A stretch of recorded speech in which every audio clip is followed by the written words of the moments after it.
Pendant le dîner, ma sœur m'a regardé droit dans les yeux et m'a dit, « Tu devrais simplement couvrir les dépenses de mes enfants, sans même que j'ai besoin de te le demander. » J'ai posé ma fourchette, et j'ai répondu, « Mon nom est-il apparu par magie sur leurs actes de naissance ?» Voilà le topo, j'ai 32 ans, et je suis chef de projet dans une entreprise technologique à Seattle. Je grimpe les échelons de l'entreprise depuis que j'ai 24 ans. J'ai commencé comme coordinateur junior, et depuis, je fais en sorte que les choses avancent. Je suis le gars qu'on appelle pour sauver les projets en péril, pour transformer le chaos en ordre. C'est extrêmement stressant, mais ça paie bien. Et j'ai toujours su gérer la pression. Ce qui, honnêtement, a été une bénédiction, depuis que ma vie a implosé il y a environ 4 ans. Mon ex-femme, Jennifer, m'a trompé avec un collègue. Nous essayons d'avoir des enfants depuis 3 ans. Les rendez-vous, les examens, les injections. Tout le cauchemar. Je me tuais à la tâche, je bâtissais ma carrière, j'essayais de créer l'avenir que nous voulions. Puis, un mardi soir, je suis rentré tard du travail, épuisé. Mon téléphone n'avait plus de batterie, et j'ai pris le sien par erreur. C'est là que l'écran de verrouillage s'est allumé, affichant l'aperçu d'un message de Mike de la com qui disait « J'ai hâte de te sentir à nouveau demain. » Fin de la partie. Ce divorce m'a détruit, financièrement et émotionnellement. J'ai perdu la maison que nous avions achetée ensemble, et j'ai dû emménager dans un appartement en centre-ville, 2 fois plus petit. Jennifer s'est battue pour obtenir des biens pour lesquels elle n'avait jamais contribué, et j'ai fini par dépenser près de 30 000 € en frais d'avocat. Toute ma vision de l'avenir, les enfants, la famille, une maison s'était envolée. Le fait est que je n'avais pas vraiment parlé à ma famille proche, depuis environ 2 ans après ça. Ils ne m'ont offert aucun soutien pendant le divorce. Ma sœur, Melissa, n'arrêtait pas de dire des choses comme « Eh bien, peut-être que si tu n'étais pas si souvent au travail, ou « Il devait y avoir des signes que tu n'as pas vus. » Super utile quand ta vie s'effondre, n'est-ce pas? Mais je n'étais pas complètement coupé d'eux. Melissa m'appelait encore régulièrement. Non pas pour prendre de mes nouvelles, mais à chaque fois que ses enfants avaient besoin de quelque chose, qu'elle et son mari alcoolique, Todd, ne pouvaient pas se permettre. Todd est un bon à rien. Il claque la moitié de leurs revenus dans ses passe-temps, ou travaille toujours tard. Melissa le sait, je le sais, mais on n'en parlait jamais. C'était toujours, Dave, Emma a besoin de nouveaux crampons de foot. Dave, la sortie scolaire d'Eden coûte 200 €, et je suis à sec. Dave, le dentiste n'est plus pris en charge. À chaque fois, je virais simplement l'argent, sans poser de questions. Parce que, malgré tout, c'était mes nièces et mon neveu. Ils ne devraient pas avoir à souffrir, parce que leur père est un loser, et que leur mère ne sait pas gérer un budget. Le mois dernier encore, elle a appelé à 23 h, un soir de semaine. « Dave, tu es réveillé ?» a-t-elle demandé, utilisant cette fausse voix inquiète, qu'elle réserve pour demander de l'argent. « Je le suis maintenant », ai-je soupiré, en m'asseyant dans le lit. « Qu'est-ce qui ne va pas ?» C'est l'anniversaire de Lily le week-end prochain, et on lui avait promis cette grosse boîte de Lego. Le chèque de commission de Todd n'est pas passé. J'attrapais déjà mon ordinateur portable. Combien? 180 €, plus les taxes. Mais Dave, je te jure que je te rembourserai quand. C'est bon, les jeux interrompus. Considère que c'est mon cadeau pour elle. J'ai effectué le virement, tout en restant au téléphone. Tu me sauves la vie, a-t-elle gazouillé. On devrait se voir bientôt. Tu manques aux enfants. Mais le bientôt n'arrivait jamais, à moins qu'elle n'ait besoin d'autre chose. Ma tante Patty, la seule personne convenable de la famille, essayait depuis des mois de me réintégrer dans le cercle familial. Tu leur manques, Dave. La famille, c'est tout ce qui compte. Et toutes ces bêtises. Après avoir esquivé environ 6 réunions de famille, j'ai fini par céder, et j'ai accepté de passer Thanksgiving chez mes parents, à Portland. Grosse erreur. J'ai fait les 3 heures de route, redoutant déjà chaque minute. J'ai apporté un beau cadeau pour mon père, des fleurs pour ma mère. Comme un gamin perdu, essayant de regagner sa place à table avec des offrandes de paix. C'était ridicule, mais je l'ai fait. La maison était bondée. Mes parents, Melissa et Todd avec leurs 3 enfants, mon frère et sa femme, tante Patty, oncle Jim, quelques cousins. Tout le monde était faussement gentil, me posant des questions superficielles sur mon travail, me dévisageant comme si j'étais un extraterrestre, car j'étais le seul adulte célibataire présent. Todd était déjà déconnecté, scotché au football, ignorant ses enfants. Mélissa m'a jeté un regard qui disait « N'en parle pas ». Certaines choses ne changent jamais. Le dîner se passait bien, jusqu'à ce que ma mère me pose des questions sur le travail. J'ai mentionné que mon équipe venait de réussir brillamment l'implémentation d'un logiciel massif, pour un client du classement Fortune 500. Le genre de projet qui booste une carrière. Nous l'avions sauvé après qu'une autre équipe ait complètement raté la configuration initiale. Nous avions fait des heures de folie pendant 3 mois d'affilée, et réalisé ce que le vice-président du client avait appelé un foutu miracle. Ces mots, pas les miens. Ils étaient tellement contents, qu'ils avaient approuvé une prime de performance pour tous les membres de l'équipe. Mon père, soudainement intéressé, a demandé à combien elle s'élevait. Il avait toujours fait une fixation sur mes revenus, comme s'ils étaient le tableau d'affichage de ma valeur. Environ 18 000 € après impôts, ai-je répondu, sans chercher à me vanter, juste pour répondre à la question. C'est à ce moment-là que les yeux de Mélissa se sont illuminés, comme une machine à sous décrochant le jackpot. Ça doit être sympa, a-t-elle ricané, en coupant sa dinde avec plus de force que nécessaire, d'avoir tout cet argent en plus, avec 0 responsabilité. J'ai ri pour détendre l'atmosphère. Je ne dirais pas 0 responsabilité. Le projet était brutal. Oh, je t'en prie, a-t-elle coupé. Tu n'as même pas de vraie facture. Pas d'enfant, pas de vraie mensualité pour cette garçonnière qui te sert d'appartement. Pendant ce temps, Eden a besoin d'un appareil dentaire, et les cours de danse d'Emma nous ruinent. Et Lily a besoin d'un nouvel ordinateur portable pour l'école. La table est devenue silencieuse. Je pouvais sentir tout le monde observer la scène, comme s'il s'agissait d'un match de tennis, et que la balle était dans mon camp. Que essaies-tu de dire exactement, Mel, ai-je demandé, gardant ma voix posée, et prenant une longue gorgée d'eau. Elle a posé sa fourchette. Je dis que tu n'as pas besoin de cet argent. Il dort sur ton compte à prendre la poussière, pendant que nous nous battons avec de vraies dépenses familiales. Nous avons de vrais besoins, Dave. Puis, elle en a rajouté une couche, croisant les bras et se penchant en avant. Tu sais, tu devrais simplement mettre en place un virement automatique pour les dépenses des enfants. J'en ai marre de devoir t'appeler, et de te le demander à chaque fois. Tu devrais simplement payer et aider, sans même que j'aie à le demander. C'est ce que fait la famille. J'ai regardé autour de moi, attendant que quelqu'un, n'importe qui, lui dise à quel point elle était déplacée.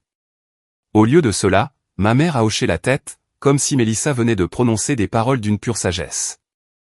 Chérie, ta sœur a tout de même 3 enfants.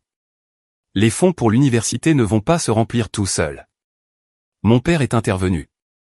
Dave, tu es célibataire. Tu ne comprends pas ce que c'est d'avoir des enfants qui dépendent de toi. Ton argent dort là. La famille est de la famille. Je suis resté là, abasourdi, la fourchette figée à mi-chemin de ma bouche.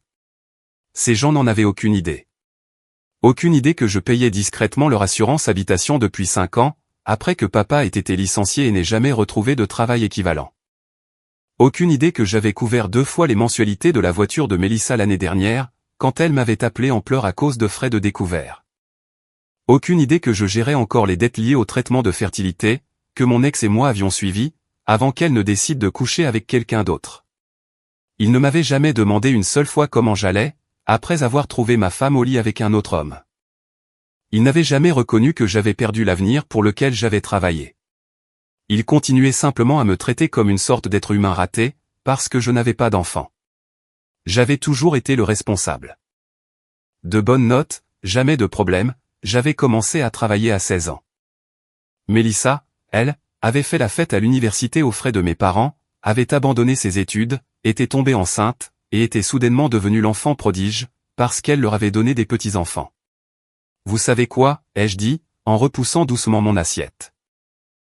Je crois que j'ai fini. Fini avec ton dîner, a demandé ma mère, les sourcils haussés, avec une inquiétude qui semblait totalement fausse. Fini avec tout ça. Tout le monde me dévisageait maintenant. Mélissa avait cet air suffisant de celle qui s'attendait à obtenir quelque chose. Mon frère, Mike, était soudainement très intéressé par sa purée de pommes de terre, évitant tout contact visuel. Du grand Mike, il ne prend jamais parti avant de savoir dans quel sens le vent souffle. Qu'est-ce que ça veut dire, a demandé mon père, sa voix prenant ce ton autoritaire qu'il utilisait quand nous étions enfants, et que nous dépassions les bornes. J'ai pris une lente gorgée d'eau, pour gagner du temps, décidant de la dose de vérité que j'allais lâcher sur cette table. Une partie de moi voulait simplement partir, éviter le drame, mais quelque chose s'était brisé en moi. C'était peut-être toutes ces nuits tardives au travail. Ou peut-être le fait de voir Todd assis là, inutile, pendant que Melissa exigeait mon argent. Quoi qu'il en soit, j'en avais fini de me retenir. Ça veut dire que j'en ai marre d'être traité comme un distributeur automatique sur pattes, ai-je fini par dire. Melissa, tu veux savoir où va mon argent? Un tiers sert à rembourser les traitements de fertilité, que tes nièces et neveux auraient eu, si mon mariage n'avait pas implosé. Des traitements dont personne dans cette famille n'a jamais daigné s'enquérir. Le silence est tombé dans la pièce. On pouvait entendre le match de foot à la télé dans le salon. Une autre partie paie l'assurance habitation de maman et papa. Je paie ça depuis 5 ans maintenant. J'ai regardé leur visage choqué.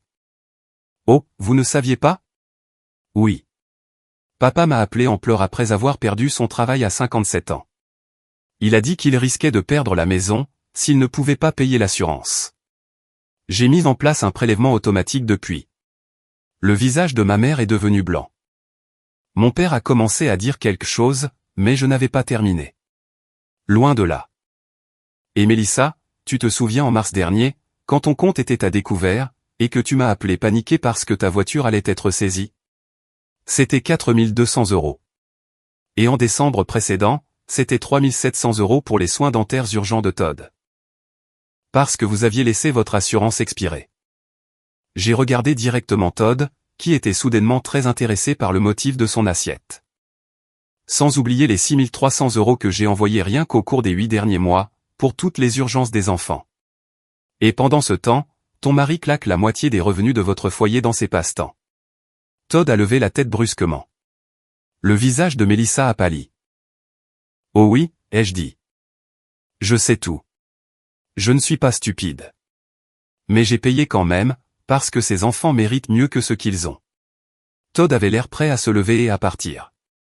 Apparemment, Melissa lui avait dit que c'étaient ses parents, qui les aidaient pour la plupart de ces choses-là.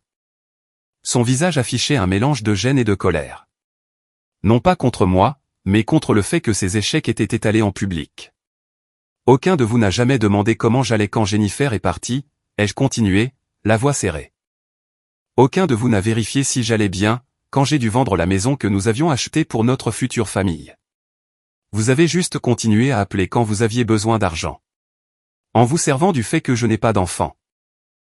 Comme d'une sorte d'autorité morale pour me faire culpabiliser. Tante Patty a posé sa main sur mon bras.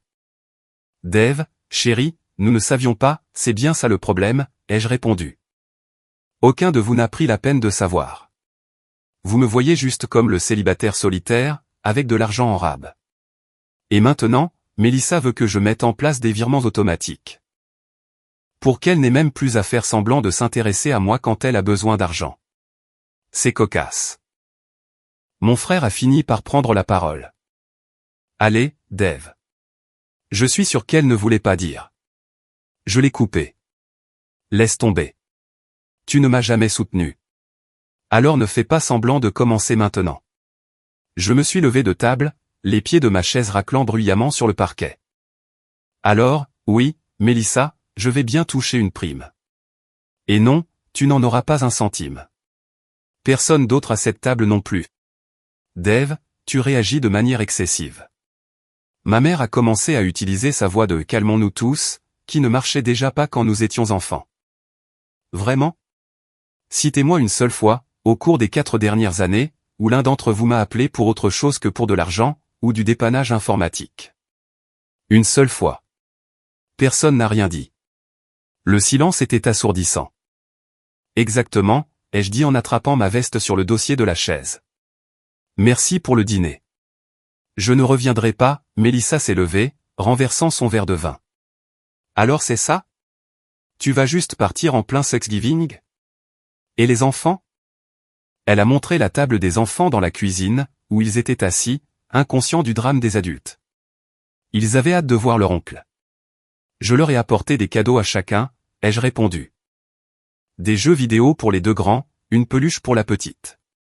Des trucs de qualité, pas de la camelote. Les cadeaux sont dans ma voiture. Je les laisserai sur le porche en partant. Et sur ce, je suis sorti, ignorant les supplications larmoyantes de ma mère, et la colère de mon père, ne quitte pas cette table, jeune homme. Mais je n'étais plus un jeune homme. J'avais 32 ans, je réussissais dans la vie, et j'en avais enfin fini d'être le plan de secours de tout le monde. Je n'ai pas dormi cette nuit-là. J'ai juste reconduit jusqu'à Seattle, comme dans un état second. Un calme étrange s'était emparé de moi. Comme quand on admet enfin que quelque chose est mort, et qu'on peut arrêter de faire semblant. J'ai mis du heavy metal à fond pendant tout le trajet. Du vieux Metallica. Le genre de son colérique et fracassant, qui correspondait à la tempête dans ma tête. Le temps que je me gare dans le garage de mon immeuble à 1h du matin, j'étais passé du choc à la colère, puis à une détermination glaciale. De retour dans mon appartement, j'ai allumé mon ordinateur, et j'ai commencé à couper les ponts, méthodiquement.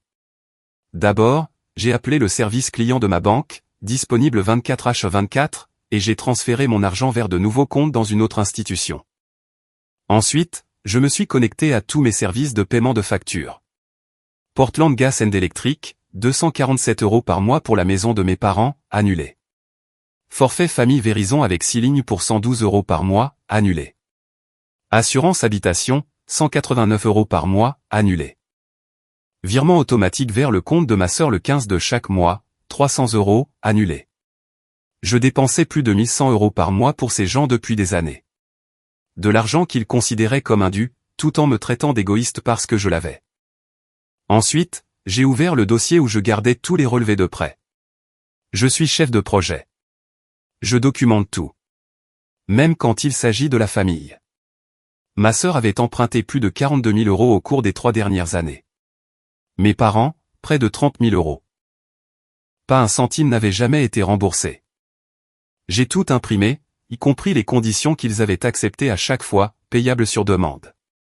Puis, avec l'aide de mon avocat, j'ai rédigé une lettre juridique simple, indiquant que bien que je pardonnais les dettes existantes, tout soutien financier était par la présente résilié.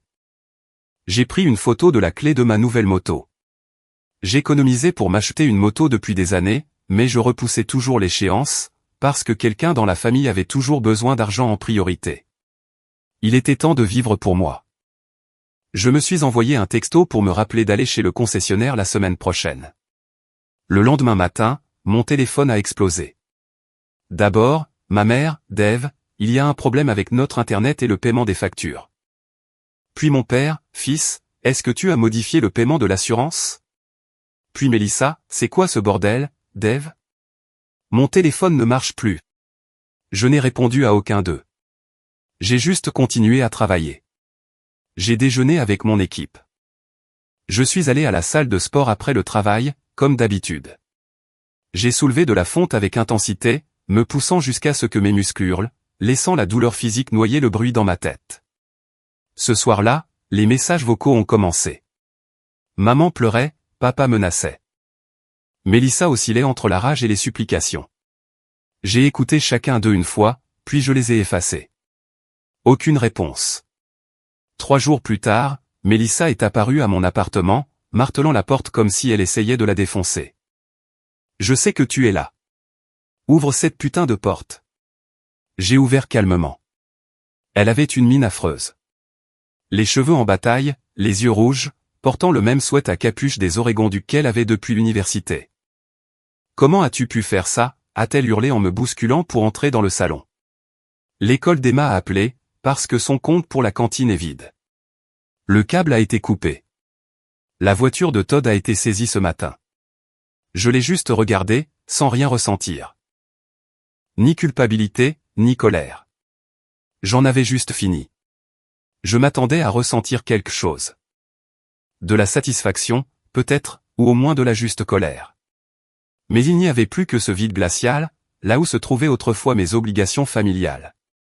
Ça doit être difficile, ai-je dit, en croisant les bras et en m'appuyant contre le mur. Difficile? C'est impossible. On ne peut pas payer toutes ces factures. Tu le sais. Non, je ne le sais pas, ai-je répondu. Toi et Todd gagnez plus de 140 000 € à vous deux. Les mensualités de votre maison sont raisonnables. Vous avez des voitures neuves, vous prenez des vacances, vos enfants ont tous les gadgets du marché. Tu n'es pas pauvre. Mélissa. Tu es juste lamentable avec l'argent. Et les habitudes de dépenses de Todd n'aident pas. N'ose même pas aborder le sujet, a-t-elle sifflé. Tu n'as aucune idée de ce que j'endure. Je paie pour ce que tu endures depuis des années, ai-je répliqué. Et à Thanksgiving, tu as eu le culot d'exiger que je mette en place des virements automatiques, pour que tu n'aies même plus à faire semblant d'être reconnaissante. Elle faisait les 100 pas dans mon salon, lançant un regard noir à la nouvelle télévision OLED de 65 pouces que je m'étais offerte après la fin du projet. Donc c'est comme ça que tu dépenses ton argent? Dans des jouets pour toi, pendant que ta famille galère? Oui, Mélissa, ai-je dit. Pour moi. C'est un concept novateur, je sais. Elle a commencé à pleurer. Ces pleurs manipulateurs qu'elle maîtrisait depuis l'enfance. Ceux qui la sortaient toujours d'affaires. Les enfants ont besoin de nouveaux vêtements pour l'école. Maman et papa paniquent pour l'assurance. S'il te plaît, Dave. Nous sommes une famille. Je suis allé dans mon bureau, j'ai récupéré une enveloppe, et je la lui ai tendue. Qu'est-ce que c'est? Ton package d'indépendance, ai-je répondu. Félicitations. Elle l'a ouvert, découvrant la lettre légale qui annulait ses dettes et mettait officiellement fin à mon soutien financier. Le tout, accompagné des impressions de chaque virement, de chaque paiement, de chaque prêt avec sa signature. Tu ne peux pas faire ça, a-t-elle chuchoté en feuilletant les pages. C'est déjà fait. Maintenant, sors de chez moi. Nous sommes ta famille, a-t-elle supplié. Non, ai-je dit, en tenant la porte ouverte. Vous êtes des personnes qui partagent mon ADN, et qui ne voient en moi qu'un portefeuille. C'est différent. Elle est restée là un moment, serrant les papiers, le visage partagé entre l'incrédulité et la panique. Puis, elle est sortie en trombe, claquant la porte si fort que les cadres sur mon mur en ont tremblé. J'ai verrouillé le pen dormant, je suis allé dans la cuisine, et je me suis servi 2 doigts de scotch. Pour la première fois depuis des années, j'avais l'impression de pouvoir respirer. Après le départ de Mélissa, je savais qu'il n'abandonnerait pas facilement. Alors, j'ai employé les grands moyens. J'ai changé mon numéro, mon adresse email, et mes réseaux sociaux. Mais contrairement à ce qu'ils auraient pu attendre, je n'ai pas fui. C'était ma ville, ma vie. Je n'allais nulle part. À la place, j'ai renforcé la sécurité de mon immeuble, j'ai changé les serrures, j'ai installé des caméras, et j'ai dit à la réception de ne laisser monter aucun membre de ma famille. Ensuite, je les ai tous bloqués. Mes parents, Mélissa, et tous les membres de la famille élargie qui auraient pu divulguer des informations. Tous, sauf tante Patty. J'ai aussi pris une semaine de congé. Non pas pour me cacher, mais pour repartir à zéro. J'ai acheté 7 Ducati Sport classiques. Je lorgnais sur une 1000 cm3 noir mat. Le genre de moto qui fait tourner les têtes, et qui effraie les mères de famille. J'ai posé 16 000 € en liquide. Pas de crédit. Les yeux du concessionnaire ont failli sortir de leurs orbites quand j'ai payé la totalité. La première balade sur ce monstre a été presque spirituelle. J'ai fendu les routes de montagne à l'extérieur de Seattle, me penchant dans les virages, le moteur grondant sous moi. Rien que moi, la machine, et la route. Pas de drame familial, pas d'attente, pas de culpabilité. Juste de la puissance, et de la liberté. J'ai roulé jusqu'au coucher du soleil. Je me suis arrêté à un point de vue dominant la ville, et j'ai regardé les lumières s'allumer à la tombée de la nuit. Pour la première fois depuis une éternité, j'avais l'impression de vivre ma propre vie. Au travail, j'ai canalisé toute cette colère dans la productivité. Je suis devenu ultra concentré. J'ai commencé à arriver plus tôt, à partir plus tard, m'investissant à fond dans mes projets au lieu des drames familiaux.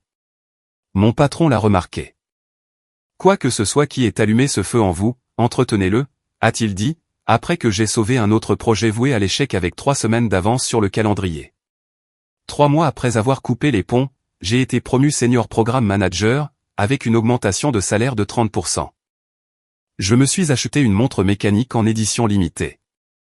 Élégante, intemporelle, conçue pour durer. Juste pour moi. Pas pour impressionner qui que ce soit, pas pour la partager avec des gens qui ne voyaient en moi qu'un portefeuille. Juste un rappel que j'avais mérité ça, chaque seconde. Avec tout l'argent que je ne dépensais plus pour les absurdités de ma famille, j'ai rénové mon appartement. Une nouvelle cuisine avec des plans de travail en granit noir, et des appareils haut de gamme. Un parquet en bois exotique du Brésil. Un bureau sur mesure, avec 2 écrans ultra larges, et le genre de chaise ergonomique qui coûte plus cher que le loyer mensuel de certaines personnes. J'ai acheté un vélo peloton. Non pas parce que j'en avais besoin, mais parce que je le pouvais. J'ai commencé à investir sérieusement, à bâtir un patrimoine au lieu de le distribuer. Sans leurs besoins et leurs exigences constants, j'avais du temps pour moi. Je me suis inscrit dans une salle de kickboxing. Pas le genre d'endroit huppé qui propose du box exercise, mais un lieu brut avec de vrais combattants, et des sacs de frappe qui sentaient la sueur et le cuir. J'ai commencé à faire de la randonnée le week-end. Je me suis fait de vrais amis. Des gens qui recherchaient ma compagnie, et non mon portefeuille. Un samedi matin, j'ai croisé mon voisin, un type sympa nommé Ryan, qui travaille comme architecte. Nous avons commencé à parler de ma moto, et il a mentionné qu'il roulait aussi. Sans m'en rendre compte, on s'est retrouvés à planifier des virées le week-end, à sillonner les routes de montagne avec un groupe d'autres motards. Juste des gars entre gars, sans complications. C'était comme si j'avais porté un poids énorme pendant des années, et que je l'avais soudainement laissé tomber. Le soulagement était incroyable. Pour la première fois depuis mon divorce, peut-être même depuis plus longtemps encore, je me sentais léger, libre. Tante Patty me tenait au courant. Mes parents avaient dû déménager dans un appartement, ne pouvant plus payer leurs factures. Mélissa et Todd se disputaient constamment au sujet de l'argent. Leur mariage battait de l'aile. Les dépenses de Todd ont empiré, m'a-t-elle confié lors de nos appels mensuels. Et Mélissa n'arrête pas de se demander où est passé tout l'argent. Comme si elle n'arrivait pas à comprendre pourquoi sa bouée de sauvetage a disparu. Et qu'est-ce que tu leur dis, ai-je demandé. Que tu fais exactement ce que tu es censé faire, prendre soin de toi, pour une fois. Il m'arrivait parfois de m'inquiéter pour les enfants. Ils n'étaient pas responsables des erreurs de leurs parents. Mais je savais que si je les aidais, ne serait-ce qu'un peu, Mélissa y verrait une brèche pour m'aspirer à nouveau complètement. Les enfants vont bien, m'a assuré tante Patty, semblant lire dans mes pensées. Mélissa a dû devenir plus créative avec son budget. Ils n'ont plus toutes ces choses hors de prix, mais c'est probablement mieux pour eux sur le long terme. Elle avait raison. Je ne pouvais pas sauver tout le monde. Et parfois, la meilleure leçon pour des enfants, c'est de voir leurs parents faire face aux conséquences de leurs actes. 6 mois après avoir trouvé cette nouvelle liberté, j'ai rencontré une femme tchèque. Élise. Ce n'est pas son vrai nom, mais elle voulait que je l'utilise, rire. Je l'ai rencontrée à mon club de kickboxing. Elle était féroce, indépendante, et travaillait comme chirurgienne pédiatrique. La première chose que j'ai remarquée, outre son apparence, c'est la façon dont elle détruisait littéralement le sac de frappe. Une technique parfaite, une concentration implacable, sans se soucier une seconde des gars qui la regardaient. Après le cours, je l'ai vue en train de galérer avec son sac de sport, tout en consultant son téléphone. J'ai proposé de l'aider. Elle m'a jaugé de la tête aux pieds et m'a dit, « Je peux gérer mon sac, mais tu peux m'offrir un shaker de protéines si tu veux. » Direct. Sans détour. J'ai été accroché immédiatement. Rencontrer des gens à la trentaine, après un divorce, c'est différent. On ne perd pas de temps. On sait ce qui est important. Au bout de 3 mois, c'était devenu sérieux. Je lui ai tout raconté sur ma situation familiale, un soir où nous préparions le dîner chez moi. Ils t'ont traité comme une ressource inépuisable, a-t-elle dit, coupant des légumes avec une précision chirurgicale. Ce n'est pas de l'amour, c'est de l'exploitation. Avec Élise, j'ai découvert ce qu'était un véritable partenariat. Nous partagions les additions. Chacun payait ses propres factures. Lorsque nous avons décidé d'emménager ensemble après 1 an, nous avons créé un système équitable pour les dépenses communes. Des trucs d'adultes basiques, que ma famille n'avait jamais compris. Elle avait son propre argent, sa propre carrière, sa propre vie. Elle n'avait pas besoin de moi pour la sauver, ou financer son mode de vie. Elle me voulait pour moi. C'était révolutionnaire. Notre vie ensemble a trouvé un rythme facile. Entraînements matinaux avant le travail, balade à moto le week-end quand le temps le permettait. Elle conduisait une Triumph Street triple. Elle la maîtrisait comme une pro. des soirées tranquilles avec de bons repas, et des conversations encore meilleures. La vie était belle, paisible. Puis, tante Patty a appelé avec des nouvelles. Ta sœur a trouvé ton compte Instagram. Elle a vu les photos de ton appartement rénové, et de ta nouvelle moto. Ils savent que tu prospères. 2 jours plus tard, les emails ont commencé à arriver sur mon adresse professionnelle. La seule par laquelle ils pouvaient encore me joindre. D'abord, ma mère, tu nous manques tellement, mon fils. S'il te plaît, reviens à la maison pour Noël. Ensuite mon père, la famille n'est plus la même sans toi. Enfin Mélissa, les enfants demandent tout le temps des nouvelles de l'oncle Dave. Je n'ai répondu à aucun d'eux. Leur soudain intérêt pour mon existence coïncidait commodément avec la découverte que je m'en sortais bien financièrement. La goutte d'eau qui a fait déborder le vase est arrivée lorsqu'ils se sont présentés à mon lieu de travail, sans prévenir. J'étais en réunion quand mon assistante m'a envoyé un message, « Vos parents et votre sœur sont dans le hall. » Dois-je les faire monter ? Absolument pas, ai-je répondu. Dites-leur que je suis indisponible. Je suis parti par l'entrée de service ce jour-là. J'ai appelé la sécurité pour les faire expulser, lorsqu'ils ont refusé de partir. Cela a durci mon cœur encore un peu plus. Ce soir-là, Élise m'a pris dans ses bras, pendant que j'assimilais cette intrusion. Ils sont désespérés, a-t-elle dit. Ils ont perdu leur filet de sécurité, et n'arrivent pas à l'accepter. Je veux juste qu'ils me laissent tranquille, ai-je répondu. Alors nous devons leur montrer que tu vas mieux sans eux. Que leurs tactiques ne fonctionneront pas, elle avait raison. Je ne me cachais plus. Le lendemain, j'ai publié une photo sur Instagram d'Élise et moi sur nos motos, avec les montagnes en arrière-plan. Living my best life, je vis ma meilleure vie.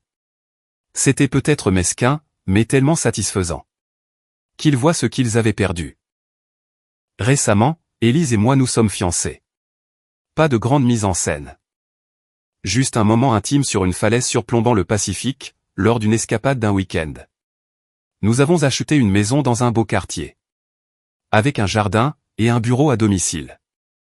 Un design moderne, des lignes épurées, de grandes fenêtres donnant sur un ravin. J'avais de vraies économies.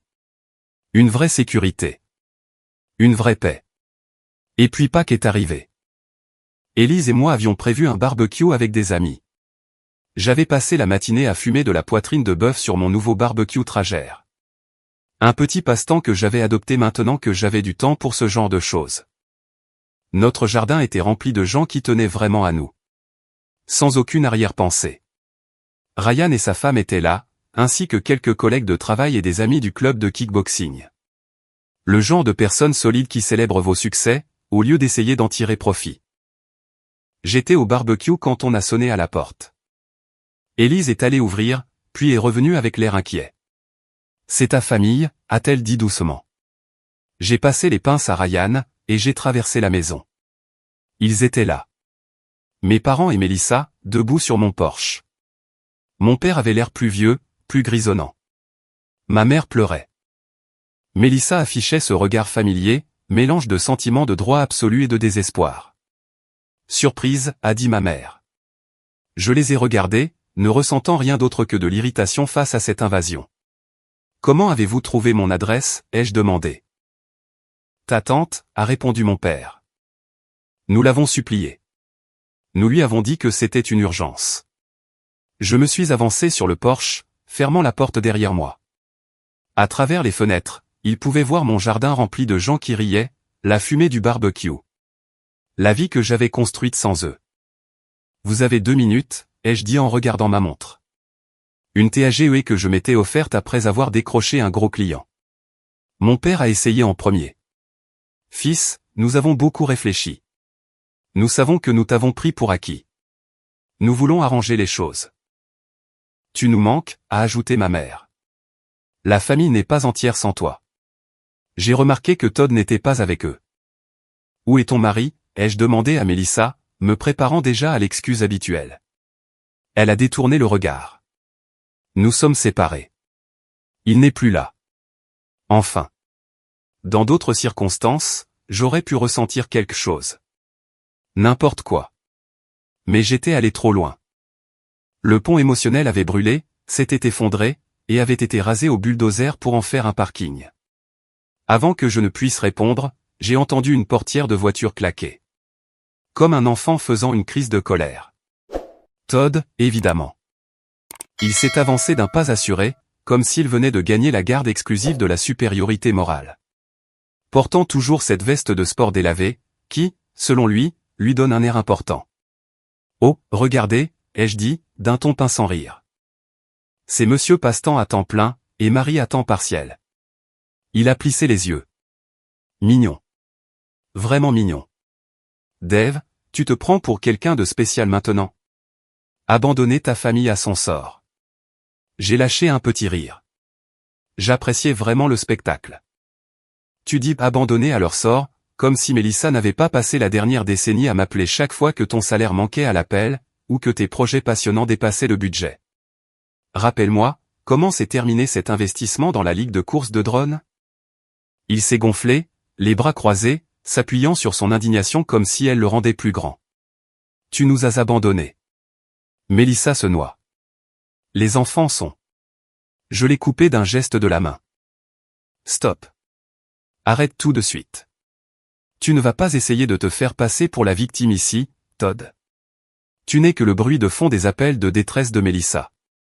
Le gars qui pensait que subvenir aux besoins de sa famille, se résumait à partager ses identifiants Netflix. Il a ouvert la bouche. Je ne lui ai pas laissé l'occasion de parler. Tu sais quel est ton héritage, Todd? Tu as passé 10 ans à apprendre à tes enfants, qu'être bruyant, c'est la même chose qu'avoir raison. Félicitations. On verra comment ça marche quand l'électricité sera coupée, et que la voiture disparaîtra de l'allée. Il a tressailli légèrement, puis m'a foudroyé du regard, comme s'il cherchait quelque chose de brillant à répondre. Mais on pouvait presque voir le chargement interne dans son cerveau. Écoute, ai-je ajouté, la voix sans émotion. J'ai des dossiers.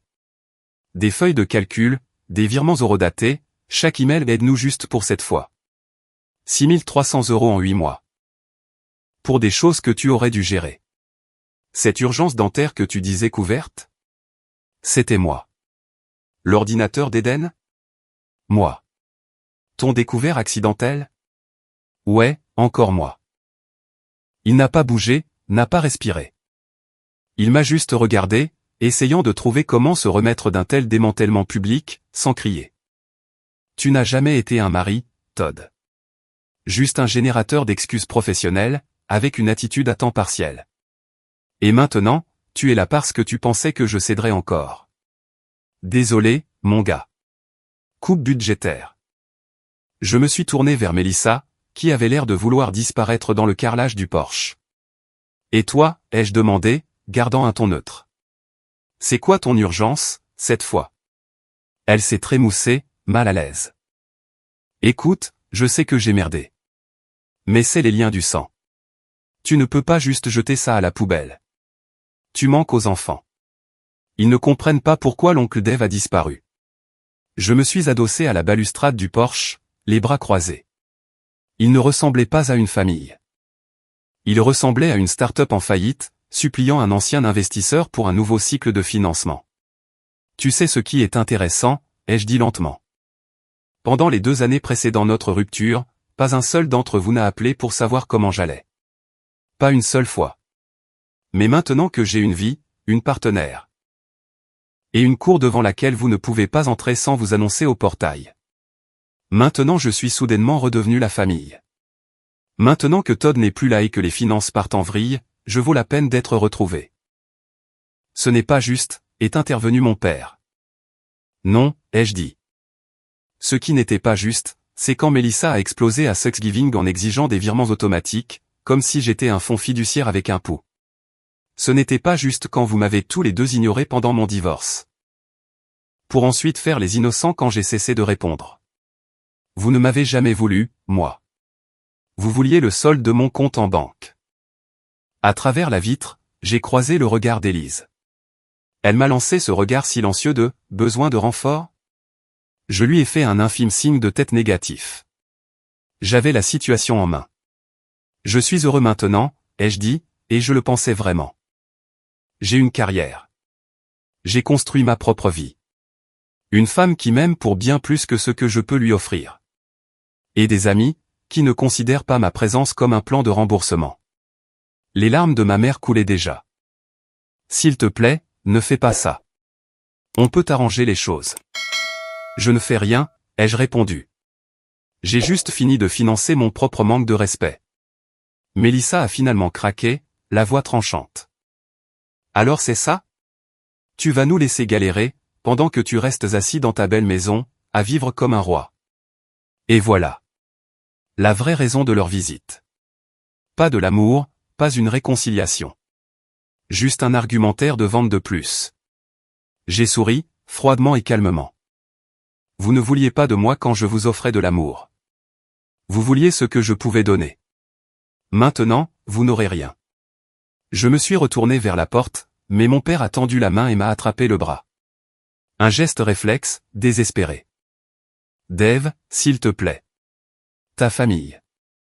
Je me suis dégagé de son emprise. Non, Élise et ma famille. Les gens à l'intérieur. Ce sont les miens. Eux, ils sont là quand ça compte. Vous. Vous n'êtes que des personnes que je connaissais. Je suis rentré à l'intérieur, et j'ai verrouillé la porte derrière moi. À travers la vitre, je les ai regardés rester là. Silencieux, gênés, à court d'arguments. Ils avaient l'air furieux, pas blessés. Furieux parce que leur accès venait d'être révoqué. Élise m'a rejoint dans le couloir. Ça va? Je l'ai serré dans mes bras et j'ai souri. Jamais été aussi bien. Je suis retourné au barbecue, j'ai pris les pinces, et je me suis remis à cuisiner. Mes proches riaient dans le jardin. De vraies personnes. Le genre qui ne me voyait pas comme une option de retrait bancaire. Par la fenêtre, j'ai regardé ma soi-disant famille finir par quitter le Porsche, et se diriger vers leur voiture. Ils se sont retournés, comme s'ils s'attendaient à ce que je cède à la dernière seconde. Je ne l'ai pas fait. En les regardant s'éloigner, je n'ai ressenti que du soulagement. C'était leur dernière représentation.